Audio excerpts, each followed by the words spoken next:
Біздің текеметтегі оюлар, осы ою содан бері әлі қалғанда.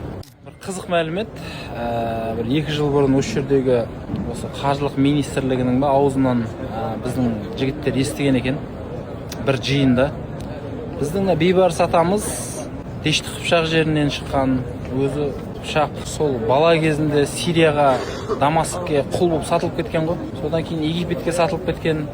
Сөйтіп сол жақта осы Құтуз, Дешті біздің бейбарыс бабаларымыз сол жақта Мәмлүк сұлтанатын құрып үлкен дүркіреген осы маңайда.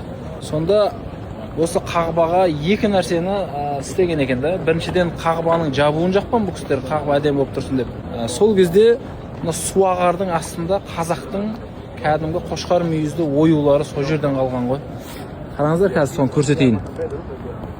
Бисмиллахиррахманиррахим. Қараңыздар, ою. Біздің қазақтың оюы мына. Біздің жерімізде кең тараған ою мынау. Бұл жақта бұндай ою жоқ. Көрдіңіздер ме? Ана біздің кілемде, біздің текеметтегі оюлар, осы ою содан бері әлі қалғанда.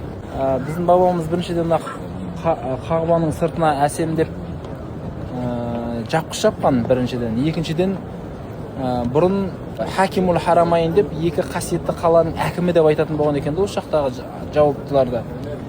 Кейін сендер 2 қасиетті қаланың әкімі емессіңдер, сендер қызметшісі боласыңдар деп Ходимул Харамайн деп кеткен екен да, осы жақтың жауапты кісілерін.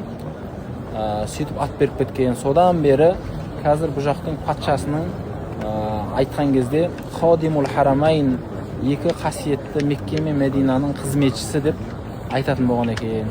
Біздің бабаларымыз осындай абыройға ие болған екен заманда.